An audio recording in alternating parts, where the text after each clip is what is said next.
Welcome back to No Idea, the podcast where you have no idea what we're going to talk about and we have no idea how it's going to go. I'm your host, Jenny. I'm so happy to be back and recording another podcast for you guys. And guess what? I have a very special guest on here. And dare I say it, no offense to anyone else who has claimed this to be true about themselves, but I think that Megan is my biggest fan. I am. Sorry, everybody. Yes, it's true, actually. I just think you've been so encouraging to me since the very beginning. And I think you're one of the few that has listened to probably all of the episodes. They're all just so good and so informative. I love it. It's such I don't know, when you asked me to come and be on a podcast episode with you, I fangirled so hard. I was like, sure. But I was like, oh my gosh. But you said when we started this episode, you were like, oh, this isn't very intimidating. This is very laid back. And I was like, yeah, don't worry. Yeah, it's so fun. It's like a phone call. It's great. Mm-hmm. So, Megan, could you introduce yourself to the people? Yeah, so I'm Megan. I live in Ohio. I just graduated college in the spring, and I got my degree in international studies and Spanish. I would say that I'm very passionate about just social justice, and I also teach color guard. I love teaching color guard. I've been doing that for about 11 years now.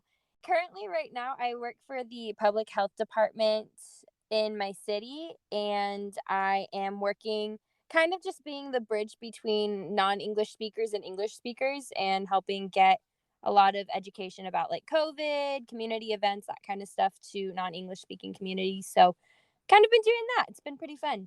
Wow. I genuinely did not know what color guard was until I met you, Megan. Oh my goodness. Wow. Well, I live in the color guard capital of the world, so Get out. everyone knows what it is here, but I've realized that outside of Ohio, not a lot of people know what it is. I had no idea. Oh, pun intended. Oh. Wow, I'm good. Okay. Oh, wow. Megan, why don't we tell them how we first became friends? You can start it off and I'll add in things as you go. Yeah, so Jenny and I met in El Salvador. We served under the same ministry, and basically in this ministry, there's a lot of different programs, a lot of different things you can do. And Jenny and I basically did everything, but Jenny did it a year before I did. And so it was kind of like looking into the future when I saw Jenny. So we met there what year was that? 2017, I think, right? Yep. Yeah. Wow. And I loved the overlap time that we got there because I was coming in and you were there briefly on a mission trip. And then as I was starting to leave there, you came in. So we had like a month overlap there. And then I think I came back for graduation in December. So I saw you again. I just meet you at the most random times. I just love like running into you. It never feels like an accident. You know what I'm saying? Yeah, exactly. It was always every single time we'd see each other, I'd be like, Jenny, please give me wisdom. Like, I don't. And you would just always help me. And you were just like the most helpful person ever. Oh, thank you. You're welcome. I was like, here's my experience. I hope it helps. So much wisdom. There was so much wisdom in your experiences. Thank you. Well, I'm glad we had that time together in El Salvador because I think it really informed us and helped our hearts just develop a passion towards what we're talking about today, which is that was my drum roll. Can we have a real drum roll? Here we go. We are talking about immigration and refugee ministry. So before anyone turns this podcast off, let me stop you right there. We just want to say that this issue can be considered a political issue, which is unfortunate because that's not what it is intended to be.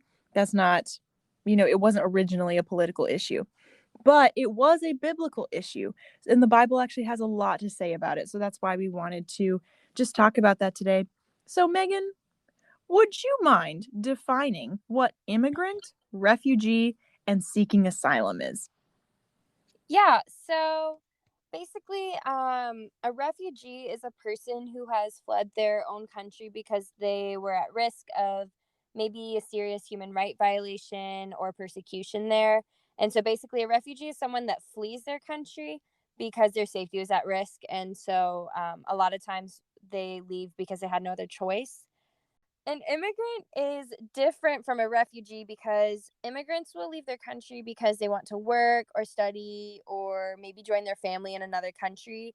And other immigrants, they might feel that they must leave because of poverty or political unrest, maybe gang violence that we see a lot in Central America, or natural disasters, other serious circumstances like that. And then seeking asylum. So, seeking asylum is actually 100% legal in the United States. And someone who is seeking asylum is basically a person who has left their country and is seeking protection from persecution and serious human rights violations in another country, but they haven't necessarily been legally recognized as a refugee. So, an asylum seeker is kind of somebody who is waiting to have that official refugee status, if that makes sense. Right. I just want to say, Megan, your Google Doc is so impressive. Oh my goodness. So usually when I'm like, okay, let's make notes with someone who I'm interviewing on this podcast, they're like, okay, let me write it in my notebook or on a scratch piece of paper. But Megan emailed me a Google Doc and said, I just typed this up. I sent it to your email. Can you check it? I really love Google Docs. Just the queen of organization, really. Yeah. So, Megan, since this issue has been something that you're so passionate about, how did this issue become something that deeply impacted your heart? So, my junior year of high school, I remember my church showing a video of a ministry that they had started to support in Turkey that just helped with Syrian refugees. And seeing that video, I just started crying while watching it. And it was so weird because I was like, why? I see them play videos like this about other ministries all the time, but like, why am I crying right now? Like, it was just really heartbreaking. And so I got home from church that day and I did so much research. I looked up all the things on the internet, spent hours doing it, and I just realized that the immigration crisis that I saw in Turkey, it was also happening at our own border in the United States, at our US and Mexico border. And so God just continued to break my heart for the issue. And then I started doing missions in Central America with the ministry that Jenny and I met each other at. And I had actually met some people who attempted to go to the United States. They had maybe made it here and were deported, or they have a lot of family members there. And just being able to see the living conditions and hearing stories about gang violence and corruption, and just seeing firsthand how that impacted my loved ones in Central America, and even just living in the country, it just made it a lot easier to empathize. And I say empathize and not sympathize because there was never a time where I had to firsthand experience all of those things for myself, but it just became so much more tangible. And so in November of 2020, God had called me to McAllen, Texas to start my own immigrant relief ministry down there. And then back in April, God was like, not yet. And I was like, oh, okay. So now Okay, I'll wait. yeah, like, I'll wait. So we're just kind of in a waiting season for the Lord to fully send me down to Texas and start that up. But yeah, I'm just kind of in a season of waiting and trying to learn and understand the situation at our border more. And I've just been meeting and working with a lot of immigrants here in Ohio. Like, there's a huge immigrant community in my city, which is just wild. Like, I never would have, like, it's Ohio, you know? um, and so and I even did my capstone project for my undergrad about the crisis at the border. So just a bunch of like random little things here and there. But yeah, I feel like I've been able to have all these opportunities that God's given me to work with immigrants now and more recently with my job. So it's been really good. Yeah. It's so cool how even some of those experiences didn't take place overseas. You're doing it from home. Yeah, exactly. And it's so many people like think that, oh, well, all of these undocumented immigrants are coming and they're in Texas or in the South or whatever. And like I said, there's so many people in Ohio. Like there's just so many people that are coming to Ohio and coming to other states that you wouldn't even realize.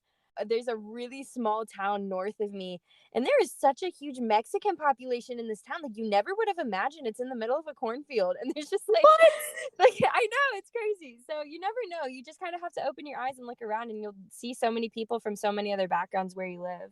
Mm-hmm. Yeah, I mean, in Florida, which is, okay, argument. I think it is not the South, but it is technically the most southern point of the United States. Okay, we get it.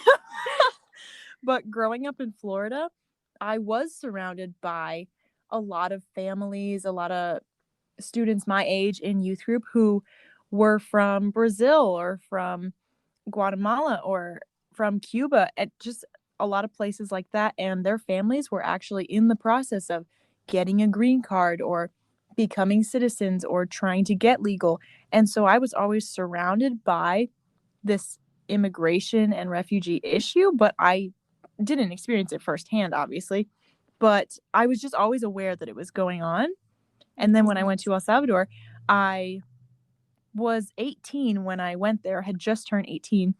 So I met all these, wonderful people and became friends with a lot of my classmates down there and people we're doing ministry with.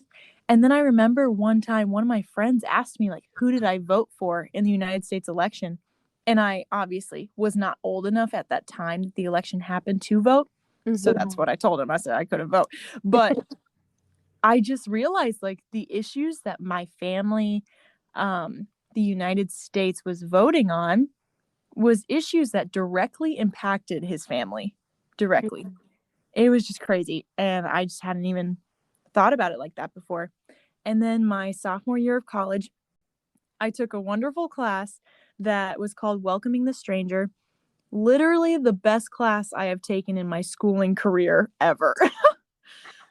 But I had the most amazing teacher, and she just worked in refugee ministry and taught us what the Bible says about the issue. And she honestly answered questions I didn't even know I had. So it brought a greater perspective that I still have my notebook. I literally have it right here next to me, the notebook I had from that class. I love that. It's just such a major issue that's around us, and we don't even think about it sometimes. Right, yeah. So, Megan, I would love it if you spelled it out for us. There are a lot of people listening who really aren't impacted by this issue. So why should we care about our immigration system or refugees at all? Well, most importantly, I think we need to realize that the crisis that is happening, not even just in our country, but like in the United States, but also just in so many other countries in the world, that there's so many displaced people, that it's a biblical issue. It's not just a political issue, but it's definitely something that as Christians we should care about. And so for Christians, obviously our ultimate authority is the Bible. But probably every Christian is guilty of adapting certain verses to fit their own opinion and narrative, and has neglected to look to the scriptures as our main authority when it comes to forming our views towards immigrants and immigration. So we can look at the Bible and we see so many stories. For example, Joseph is sold by his brothers into slavery in Egypt. David flees the violence of King Saul, and he has to seek asylum amongst, I think it was the Philistines. And Daniel and his friends are exiled from their homeland and end up serving a foreign government. And even Jesus, like as a small child, is forced to flee and had to escape to Egypt as a child refugee when Herod's obvious jealousy was threatening his life and the lives of all baby boys in Bethlehem. And so, saying that, I do hear the argument a lot.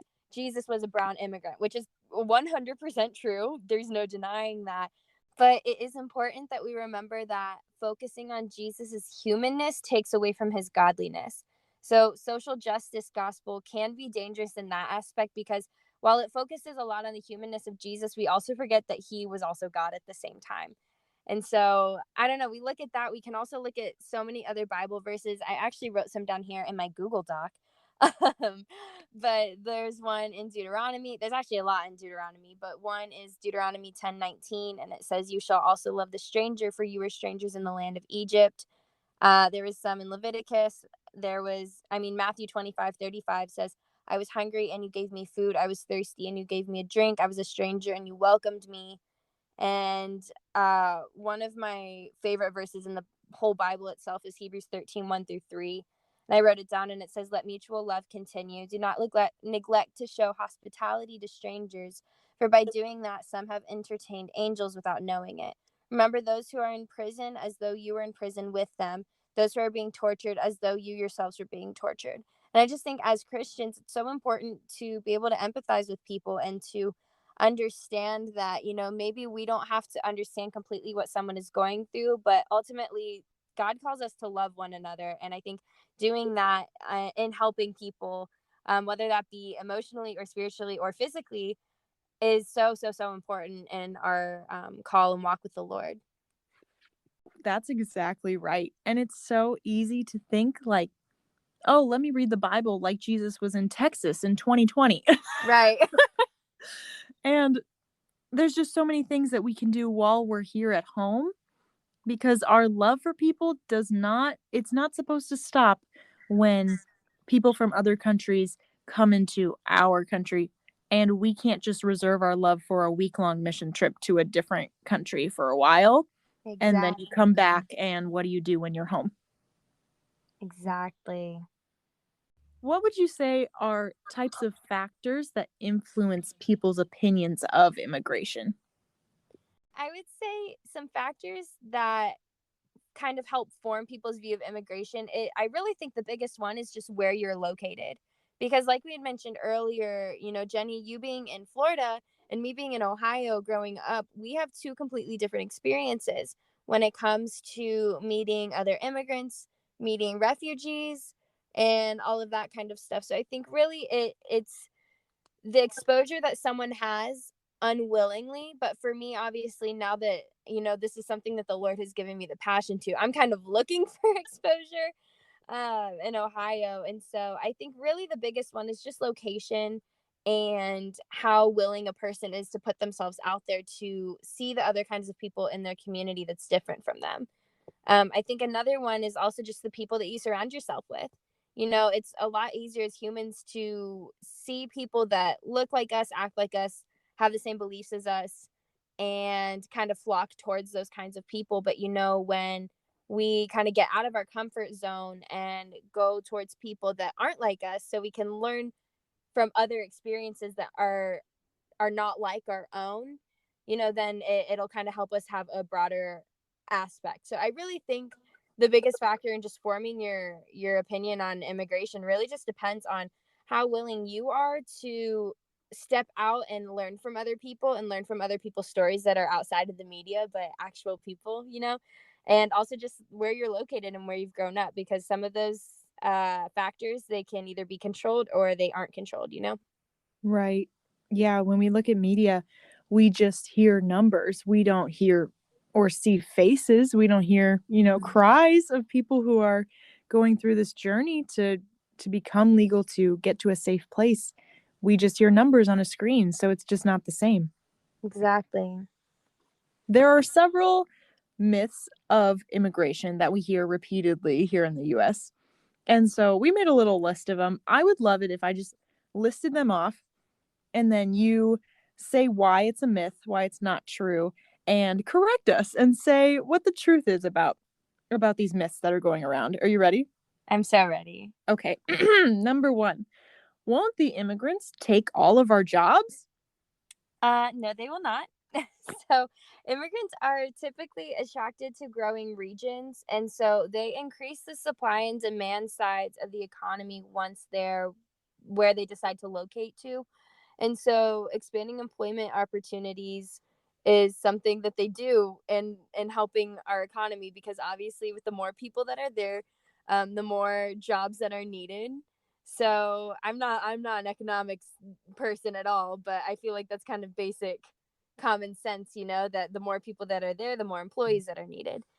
In their job search, immigrants are likely to compete more directly against other immigrants. So it's not like they're coming here and trying to like say, look at these jobs that all of the people in the United States are going after, I want to take them all. Like that is not something that happens. Right. Most immigrants, especially when we're talking about undocumented immigrants, it's a lot harder for them to find jobs just because of their status. It's because there's a lot of tax forms and all of that kind of stuff that they have to go through. So a lot of undocumented immigrants are having to come and compete against other jobs that other undocumented immigrants are looking for. Right. Good point. You ready for number 2? I'm so ready. So if we let immigrants in, won't they abuse the welfare state? No. So most documented immigrants do not have access to means tested welfare for their, I think it's 5 years here in the United States, with a few exceptions that are mostly determined on the state level, as well as that being funded with state taxes, not federal taxes. And so that means that undocumented immigrants don't have access at all. And I think the only thing that they would have access to is emergency Medicaid. Wow, so they really don't have access to much, even if they are documented. Yeah. It takes, I think where I read it was about 5 years. Wow. Mm-hmm. Okay, number 3, here we go. This one's a big one. Aren't immigrants a major source of crime in this country? They really are not. Sorry to burst your bubble, but they're not. Sorry, guys. They really aren't. Just because they flee violence doesn't mean they bring it with them. So immigrants are actually less likely to be incarcerated for violent and property crimes.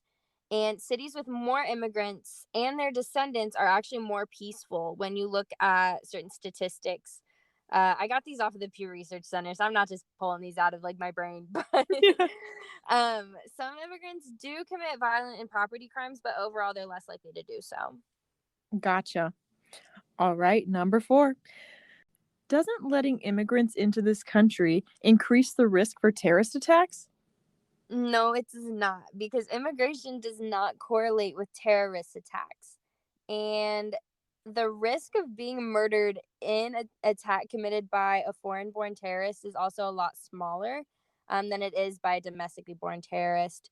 So I actually did look up just some statistics about that myth that immigrants pose a risk of more terrorism in our country. And I saw that the annual chance of being murdered in a terrorist attack committed by a foreigner from the years 1975 through the end of 2015 was about 1 in 3.6 million per year. So it's very small. It's a very small risk. I feel like that just it doesn't make a good argument. Right. Exactly. And then this is the last one, but it's probably the biggest one. Why don't immigrants just come legally? Oh my gosh. I Not again. not again. No. So that's what immigrants want to do. I feel that, I mean, if anybody would want to come to a new country, the best way to do it would to be doing it legally. Except seeking asylum in the US, it isn't illegal, like I had mentioned earlier. And 70% of the people at our border come and attempt to legally cross and to legally come in and seek asylum. However, there just aren't enough government officials at the border to process all the people that are coming in. And that's why so many people attempt to cross illegally, because there's not enough people on our end to process the amounts of asylum cases that are coming through. Right. For example, I know somebody a few years ago, they had just gotten their citizenship test, and they came here not even from Latin America. They came here from, I think, the Philippines when they were 5 years old, and they were 25 when they got their citizenship. Wow. It's so much time. It's so long. It's so hard. And so many people do try to come here legally, but like I said, it's just not enough government officials, not enough people at our border processing them. Right. It's not like they intend to maliciously come and say, I'm going to steal all their jobs. And then Yeah. step 2, I'm going to come illegally. I don't think that's going through most people's minds, as they want to start a new life, to get away from danger and to have a better life for them and their children. Yes, exactly. And I've heard sayings of people just in documentaries and some of the research that I've done, that it's better to risk their life in the journey up here, knowing that they died trying to escape the situation that they were in, rather than just staying in the dangerous situation that they were in. Wow, that's heartbreaking. Yeah. So, talk us through some of the dangers that refugees can face when they're going through the journey of migration. One of the most heartbreaking things that I learned in my research was just the amount of sexual assault that happens and the sexual violence that happens just on the journey, not even what they're escaping, but on their way up to the United States from Central America, if we're speaking specifically about that. 6 out of 10 migrants experience sexual violence on their journey, and many of those cases were done by either police or gang members on the journey up. And so there's no consistent or stable system where women can actually safely report these assaults without risking deportation. And so, because of that, most cases of sexual violence just go unreported. And in that in itself, it just results in a huge lack of accountability and justice in just for the women that are facing all of this. I think another one that a lot of people might have seen in the news is the system of trains that go through Mexico. They call it La Bestia, like the beast. I've also heard like La Tren de la Muerte, like the train of death. And so they travel at really high speeds, and there's no railings or anything to hold on to them because they're not meant for people to ride, you know? And so this will result in a lot of people falling off. A lot of people will die or get amputated because of these trains. And so that in itself is really, really dangerous. We can even look at when people actually do get to the border. And so there's obviously, we've seen the wall, and that in itself was a really very big political issue within the past few years. And so even though this wall is really tall, many people are still able to climb over it. And so the reason for this being due to terrain and border complications between Mexico and the United States. And so there's a lot of different terrains that exist between the two countries. That being like deserts. I think there's like a giant national park somewhere in the middle that has just like a lot of cliffs and mountains and stuff. And then obviously we hear stories all the time of people drowning in the river that separates our countries. And so there's just a lot of different aspects in the terrain between our two borders that just make it really dangerous for people to come across. There's also a lot of migrant camps on the Mexican side of the border that people will stay in until they can either find a smuggler to help them across the border, or while they're just waiting to get their case processed on the United States side. And so these migrant camps, people live in really harsh conditions. They live in tents with no doors. There's no running water. There's no electricity. There's a lot of immigration raids and arrests that happen, and drug cartels and gang violence is just rampant amongst these communities. And so they will take advantage of a lot of the migrants that are there. And there's some cases where they'll have to recruit people. And so it just only worsens the dangers of the regions in Mexico on the border towns. And so we can talk about that. We could get into detention centers and family separation if we wanted to. And even in the news recently, we've seen that there's a lot of Haitians that are coming because people have said that it's the easier way to get into the United States. And so they had faced I think they faced like a 7 something earth like magnitude earthquake in their country, and then their president was assassinated earlier this summer. And so there's a lot of people from Haiti that are coming in too, that are just having to risk their lives in all of this too. So it's thinking about it is so heartbreaking, because so many people have to flee really dangerous and uncertain circumstances only to encounter even more dangerous and uncertain circumstances, you know? Mm-hmm. It's like they risk certain death for probable death. Thank you for sharing all that, because you're right. We could talk about just that for literally days. Yeah. So let's say someone's listening and they're saying, okay, I hear you guys. I understand this is a real issue. And I just don't know how to continue from here. How am I supposed to help the foreigner while I'm here in the States and at home? What can we do to practically care for the foreigner while we're just here at home? Yeah, so I think the most Christian answer I could say is to pray. Honestly, just that the Lord would break our hearts for what breaks his. You know, like Jesus, like we had mentioned earlier, Jesus was an immigrant that had to flee persecution from where he was born. And so I think Jesus is really able to sympathize with those, but also the fact that like these immigrants, these people that are fleeing their countries and everything, they're also the Lord's children. They're also of God. They're his creation just as much as we are. And so I think the biggest thing that we could first do is to just pray and ask the Lord to break our hearts so we are able to understand and have compassion towards immigrants that are coming here. I think another one that we could do if we want to be even more proactive outside of praying is to have open conversations with people that, maybe don't have the same background as you, people that are immigrants or come from families who had to flee their countries. I think that the best way that we can learn is through other people's experiences and being willing to listen and not judge or condemn or even just kind of come at it with a negative point of view, but having these conversations and going at them by saying, okay, what can I learn from this person? This person that has had an experience that I haven't had.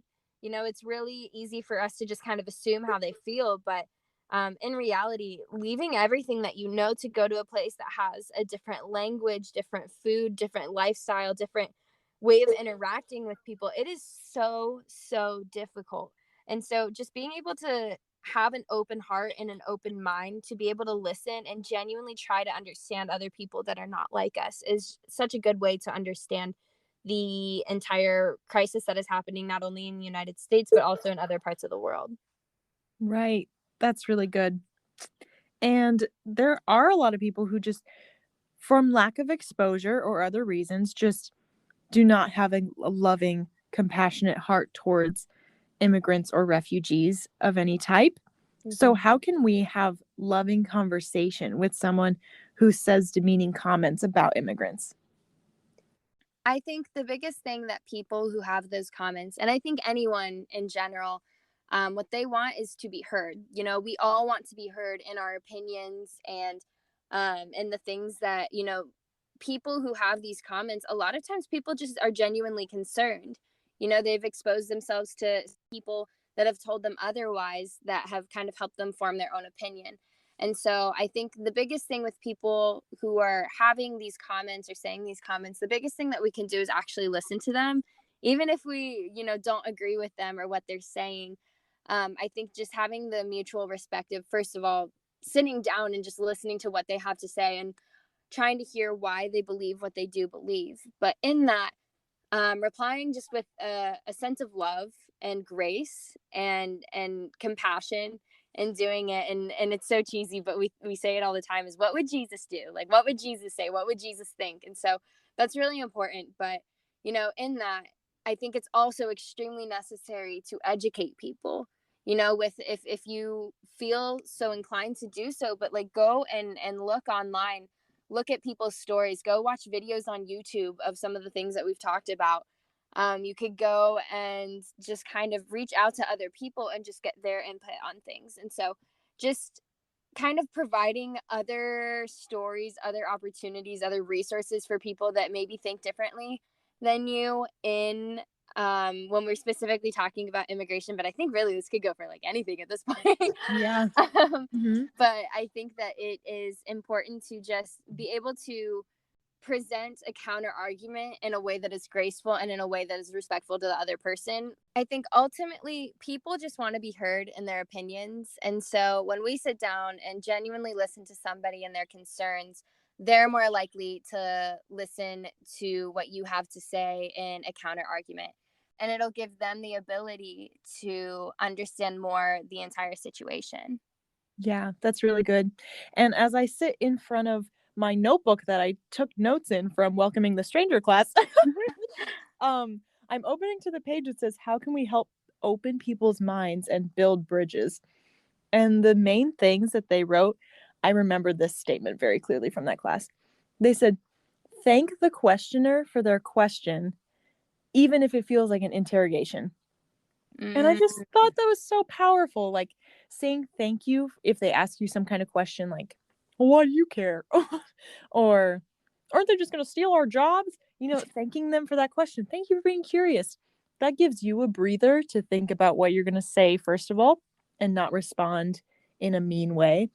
But also, they took the time to to ask you a question and you're just trying to be a bridge builder, and responding in a mean way or an impatient way isn't going to help change their mind at all. Wow. I love that. It is God who changes hearts. All we can do is, ask people questions, and we can just love our neighbor, and that will be a testament in and of itself. It also says in my notes, as I'm just reading from it now, it says facts, faces, and future. So facts would be, well, actually, that's not true. The statistics actually say this, regardless of what media has said at the time, just stating what is actually true about the situation. And then faces, a lot of people say demeaning things because they have never actually had a friendship, relationship, anything with an immigrant. And I know that if, you have a friend who immigrated here from a different country, your friendship is genuine. You're not going to want to see them deported. And the mean comments that you say about immigration in general would probably change as soon as you have a friend who has immigrated. Yeah. And then future would be like forward thinking. So just saying, if this is what you want, this is what would actually end up happening here at home. Just putting A and B together to help them think about what they're actually saying out loud would really help. But just responding in love it'll always soften people's hearts, and that's ultimately God's job. So the pressure's off of us, which is great news. Amen. Megan, I cannot begin to thank you enough for being on this podcast and talking about such an important issue that we all deal with in one way or another, because it's all around us. Yeah. Thank you so much for having me. I'm just really grateful that, you're using your platform to talk about things that make people uncomfortable sometimes, but are so, so, so necessary to talk about. So thank you for inviting me. Of course, anytime. You can bring you and your Google Docs on. Oh my gosh, I'll make you all the Google Docs. Well, thank you guys for listening.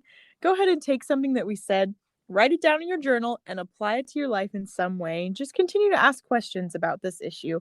And we're thankful that you decided to listen today. So this is Megan and Jenny signing off. No Idea Podcast. See you around.